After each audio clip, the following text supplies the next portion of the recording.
And welcome back to the channel. So we are back to read this book called Neurological Aspects of sorry Biochemical Aspects of Neurological Disorders, which has been particularly edited by Mr. John N. Cummings and Mr. Michael Kramer. It has been published by Blackwell Scientific Publications, Oxford. So this book basically contains lectures given in at the Institute of Neurology, National Hospital, Queen Square, in 1957 and 1958, and it was first published in 1959. तो कुछ दिनों पहले इस book का जो हमने chapter शुरू किया था वो था biochemical aspects of disorders of lipid metabolism, जिसमें हम काफ़ी लिपिड्स के बारे में थोड़ी थोड़ी जानकारी कवर कर चुके थे जितनी इसमें दी हुई है। सेरिब्रोसाइट के बारे में, गैंग्लियोसाइट के बारे में, कोलेस्ट्रॉल के बारे में जानकारी कवर कर चुके थे।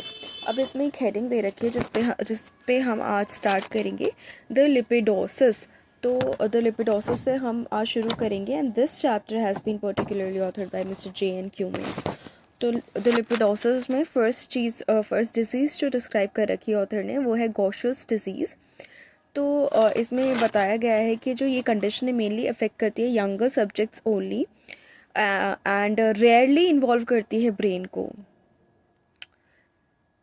और spleen and liver usually contain grossly increase amounts of cerebroside. और यहाँ पे केस भी डिस्क्राइब कर रखा है एग्जाम्पल के तौर पे उस्मान्स केस, जिसमें a polycerebroside, or as in Barr and Hickman's case a cephalin like substance present रहा। यानी उस्मान का केस हो गया, बार एंड हिकमैन्स का केस हो गया, जहाँ पे सेरिब्रोसाइड फाइंड हुआ है किसी न किसी फॉर्म में, जैसे उस्मान्स के केस में पॉलीसेरिब्रोसाइड और बाकी दोनों के केस में अ cephalin like substance फाइंड हुआ है। Brain in those cases so far examined has not been found to be abnormal, but as yet no one has been fortunate enough to investigate a case showing a definite neurological disorder. Gaucher's disease में तब तक definite neurological disorder किसी को भी देखने को नहीं मिला था, और इस ज़्यादातर ये माना गया था कि वो लिवर और स्प्लीन को इफ़ेक्ट करता है। उसके बाद इन्होंने देखा है Niemann-pick.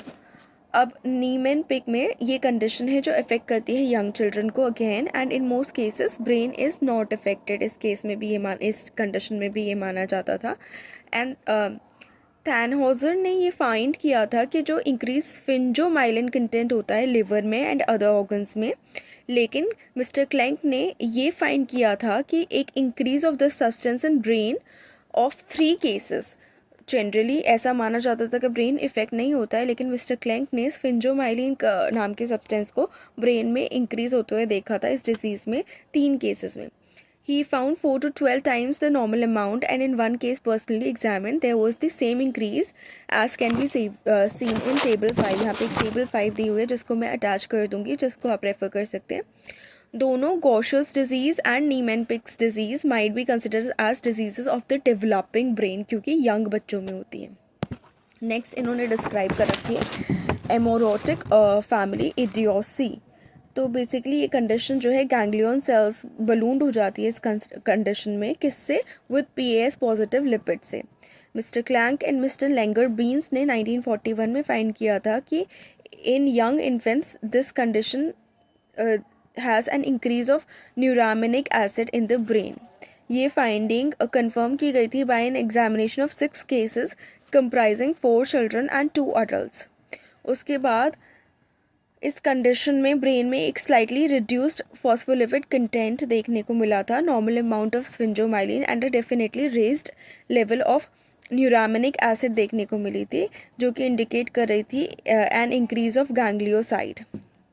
So far in children and in adults in this disease, it has only been possible to detect neuraminic acid in the cerebral cortex and not in the white matter।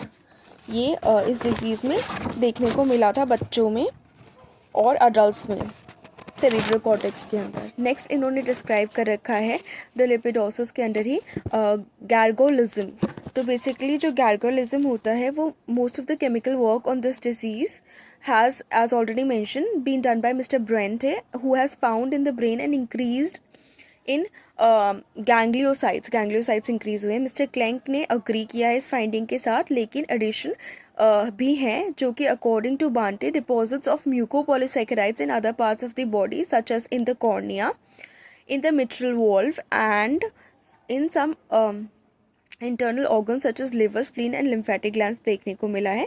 Sugar जो present है in the mucopolysaccharide has varied from organ to organ. उसके बाद being glucose in the lymphatic glands, mainly glucose in liver but mainly galactose in the spleen. Sugar अलग अलग form में अलग अलग जगह प्रेजेंट है। ब्रेंटन ने ये भी फाइंड किया था कि ये सब्सटेंस जो है अलाइड है to the amino sugars and is in fact was very similar to chondroitin sulphuric acid. बहुत सारे केसेस में ये वाटर सोल्यूबल भी रहा है। रिसेंटली यानी उस वक्त के अकॉर्डिंग रिसेंटली नॉर्मन और उनके कलीग्स ने ऑब्टेन किया है एक substance which they class as an unusual heparin like polysaccharide from a case of this disease, but there was said to be no increase of gangliosides in the brain. अब जो diffuse acidosis के cases patient जो यहाँ पे जो research किए गए थे, first of all to the so called metachromic type diffuse acidosis के केस जो कि डिफ्यूज़ स्क्लेरोसिस के cases, not diffuse acidosis, diffuse sclerosis के केसेस जो कि मेटाक्रोमिक टाइप थे, उन पे यहाँ पे टर्न किया गया। इसमें देखा गया बेसिकली डिफ्यूज़ स्क्लेरोसिस एक रेयर डिजेनरेटिव डिजीज़ है जो कि मल्टीपल कंडीशंस को रेफ़र करती है, जैसे कि शिल्डर्स डिजीज़ हो गया, डिफ्यूज़ क्यूटेनियस सिस्टमिक स्क्लेरोसिस हो गया, डिफ्यूज़ स्क्लेरोटिक स्केलेटल मेटास्टासिस हो गया। तो यहाँ पे मेटाक्रोमिक टाइप की डिफ्यूज़ स्क्लेरोसिस के बारे में डिस्क्राइब किया गया क्योंकि वो डिस्कवर किया गया था। अब मेटाक्रोमिक क्रोमैटिक फॉर्म में क्या होता है, इसको मेटाक्रोमैटिक ल्यूकोडिस्ट्रोफी भी कहते हैं, जो कि एक रेयर इनहेरिटेड डिजीज़ है that causes a progressive decline in the motor and mental functions. ये कॉज किया जाता है by accumulation of fats called sulfatides in cells particularly in nervous system, और ये कॉज होता है by mutation in the ARSA gene.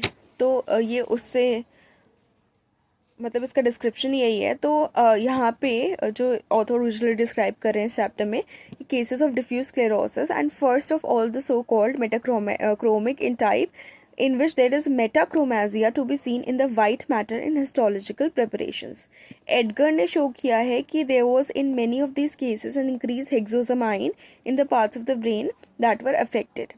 और ये कंफर्म अगेन टेबल 5 के रिजल्ट से करते हैं in one of these cases seen by the author and it in which a marked increase of hexosamine was found in white matter of brain.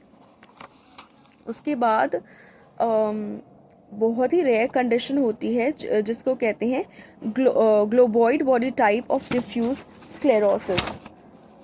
उसमें ये histological preparations में क्या मिलता है, large globoid bodies full of PAS positive material.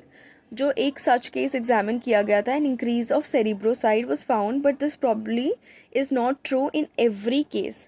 Myelin lipids जो है decrease होते हैं as they are in the metachromatic type of diffuse sclerosis. अब ग्लोबॉइड सेल ल्यूकोडिस्ट्रोफी भी कहते हैं इस ग्लोबॉइड बॉडी टाइप ऑफ स्क्लेरोसिस को, और इसको क्रेब्स डिजीज़ भी कहते हैं, क्रैबे डिजीज़ भी कहते हैं, जिसमें एक rare progressive and neurological disorder होता है that's part of a group of diseases called leukodystrophies. इसमें irritability, muscle weakness, feeding difficulties, fever, stiff posture और delayed mental and physical development देखने को मिलता है। तो जो लिपिडोसिस के अंदर है यही डिजीज़ेस डिस्क्राइब की गई हैं, जो कि गॉशस डिजीज़, नीमेनपिक, एमोरोटिक फैमिली इडियोसी, गार्गोलिज्म, ये सभी डिस्क्राइब किया गया है। नेक्स्ट टॉपिक है इस चैप्टर में डीमाइलिनेटिंग डिजीजेस, जो कि हम नेक्स्ट वीडियो में कवर करेंगे। So thank you so much for staying on this channel. Please like the video, share the video and subscribe to the channel and do not forget to hit the bell icon. Please do subscribe. Thank you.